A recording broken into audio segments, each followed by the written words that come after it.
Assalamualaikum warahmatullahi wabarakatuh. Saya Andi Ayal Hakim. Pada pertemuan kali ini, pada kuliah Genesa Bahan Galian, kita akan belajar tentang endapan magmatik cair pada topik anortosit dan juga kimberlit. Dua deposit ini akan menghasilkan komoditi titanium dan juga intan. Kita akan belajar bersama-sama apa itu yang disebut sebagai kimberlit dan juga anortosit. Selamat mengikuti. Pada kesempatan kali ini kita akan melanjutkan pembahasan tentang endapan magmatik cair yang ada di lingkungan kerak benua. Fokus kita kali ini adalah endapan magmatik cair yang ada di yang terbentuk dengan tipe endapan yang disebut sebagai anortosits dan juga kimberlits. Anortosit adalah penghasil titanium, vanadium dan juga fosfor, sedangkan kimberlits adalah penghasil utama dari intan. Kita lihat satu persatu. Mula-mula kita harus tahu dulu apa pengertian anortosit. Jadi anortosit sendiri adalah batuan beku intrusif yang kaya akan plagioklas, di mana plagioklasnya ini adalah plagioklas yang kaya akan kalsium. Umumnya anortosit itu berumur sangat tua, antara Precambrian. Kemudian dia terbentuk karena adanya proses segregasi magma yang menghasilkan titanium biring magnetite dan juga hematite.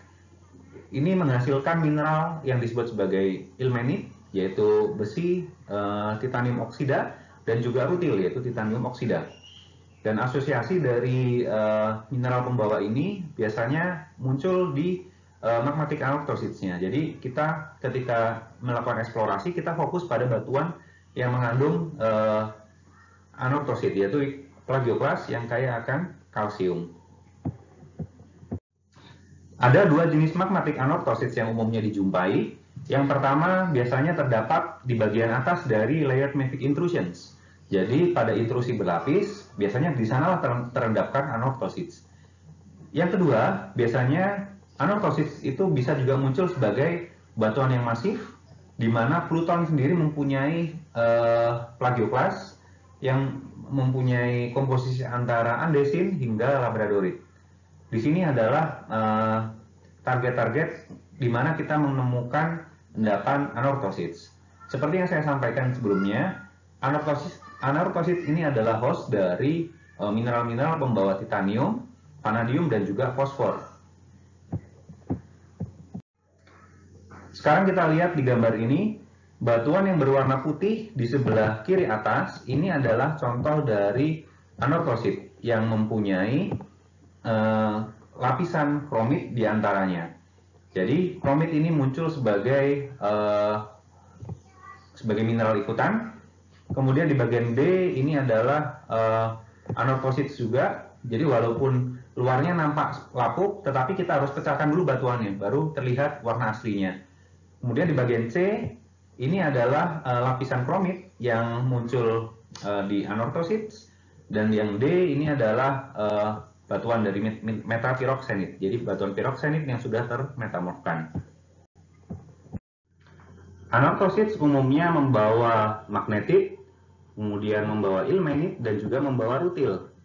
Jadi mineral-mineral yang ada bersama-sama dengan anorthosits ini akan menghasilkan unsur titanium, di mana titanium itu sama kuatnya dengan besi, tetapi densitasnya lebih rendah. Dan titanium adalah unsur-unsur penting pada logam-logam ringan, seperti digunakan pada bahan pesawat ataupun pada alat-alat perang.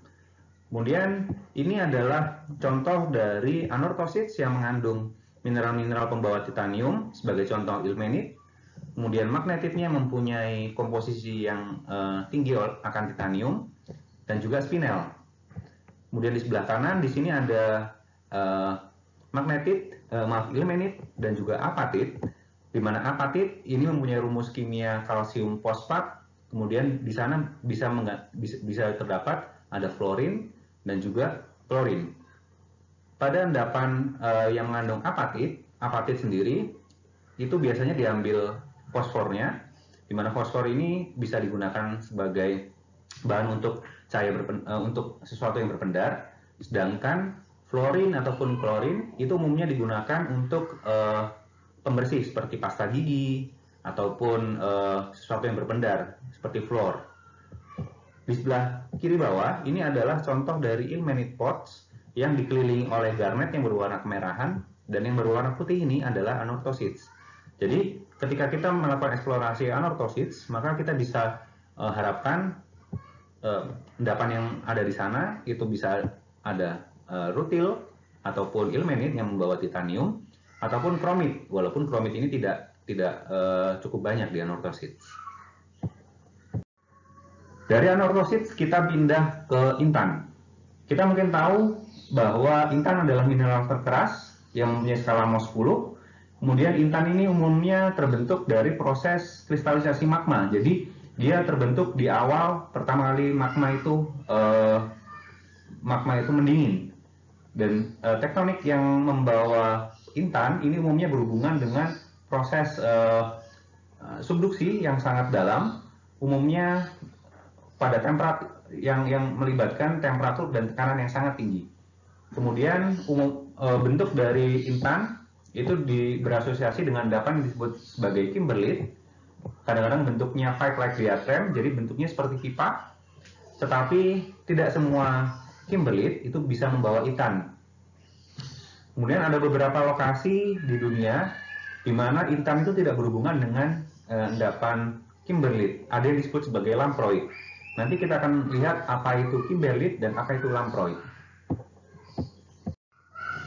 Gambar ini adalah gambar yang menunjukkan distribusi kimberlite dan juga tambang intan yang ada di dunia. Umumnya, intan itu akan terbentuk ketika proses subduksi ataupun proses kolisi itu terbentuk di kerak benua, sehingga intan umumnya ditambang di lokasi-lokasi yang berada di warna pink ini, yang disebut sebagai shield. Ada distribusi kimberlite di dunia, tetapi tidak semua kimberlite mengandung intan, seperti yang saya sampaikan tadi. Pada slide ini, kita bisa lihat apa perbedaan antara kimberlite dan juga lamproid, dan juga secara mineral yang mungkin muncul dan istilah yang ada yang umum digunakan pada endapan kimberlite maupun lamproid. Di sini ada yang disebut sebagai megakris, yaitu kristal batuan beku yang berukuran lebih besar daripada matriksnya. Jika dia berukuran lebih kecil, maka akan muncul yang disebut sebagai phenokris, yaitu kristal pada batuan porfiritik. Kemudian ada yang disebut sebagai xenolite, xenokris. Kemudian ini adalah mineral-mineral yang muncul ketika kita mengharapkan endapan intan itu ada di sana. Jadi ada olivin, piroxen, chloropiroxen, dan juga amfibol. Ini adalah deret bowen.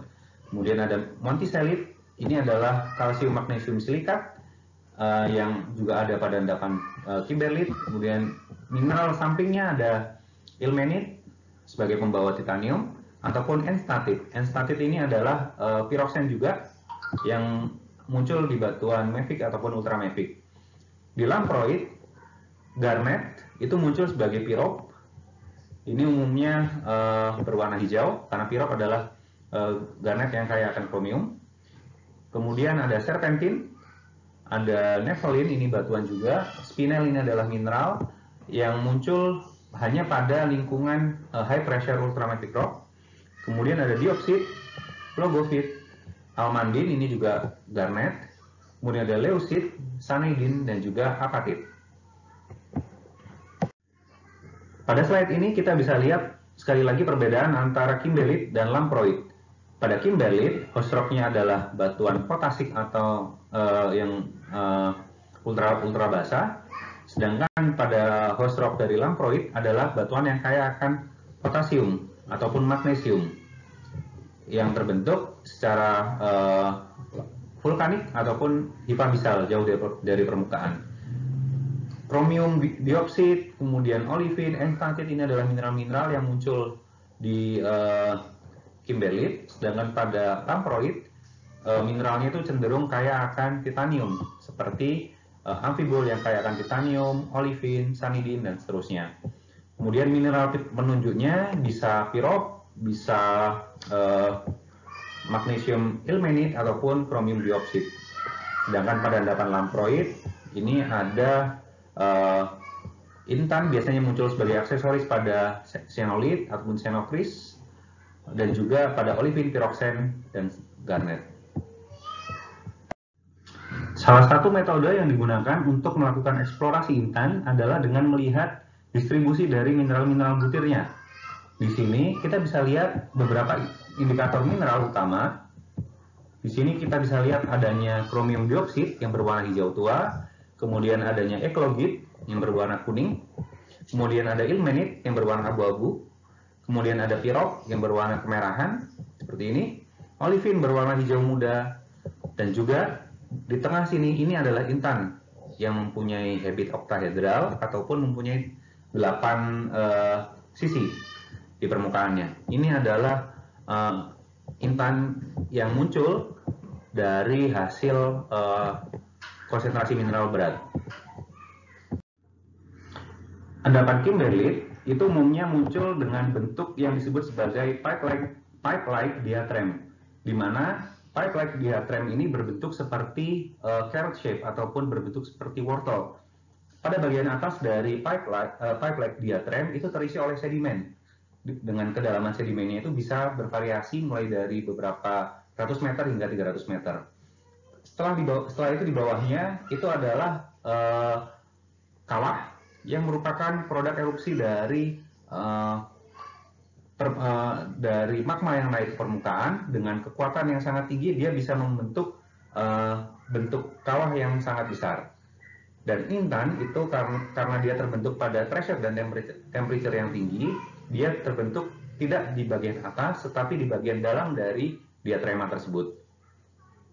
Kemudian kedalamannya bisa lebih dari 2 km dan mempunyai dip yang vertikal. Gambar di kiri menunjukkan salah satu contoh pipe-like diatrem, di mana bagian atasnya seperti yang saya sampaikan tadi ini terisi oleh sedimen. Sedangkan di bagian tengahnya ini berbentuk seperti kawah, di mana kawah ini bentuknya seperti wortel, jadi masuk ke dalam. Dan intan biasanya akan muncul pada bagian yang di bagian tengahnya ini, di mana pressure dan temperature-nya sangat tinggi sekali. Hasil dari letusan yang mengakibatkan diatrema ini berbentuk kawah yang disebut sebagai maar, di mana maar dicirikan oleh adanya kawah yang cukup besar yang diakibatkan oleh magma yang panas, kemudian naik ke permukaan dan dia bereaksi dengan air yang ada di atas ini. Seakan-akan karena magma yang panas tiba-tiba kontak dengan air permukaan, maka akan terbentuk letusan, dan letusan itu yang mengakibatkan bentuk maar itu relatif seperti ini, relatif cembung seperti ini. Kemudian proses erosi mengakibatkan bagian atas itu hilang, kemudian bagian atas itu kemudian terisi oleh sedimen. Ini adalah salah satu contoh maar yang ada di Jerman. Kemudian ini adalah bagaimana maar itu bisa terbentuk. Pada gambar ini adalah contoh tambang intan yang ada di Kimberley di Afrika Selatan.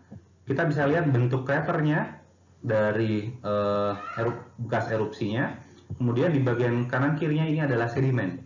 Dan ini adalah contoh pipe-like diatrem yang sudah terisi oleh air, di mana kegiatan penambangan dilakukan secara bawah tanah, masuk ke dalam di sini di diatremanya, kemudian ditambang dengan metode penambangan bawah tanah.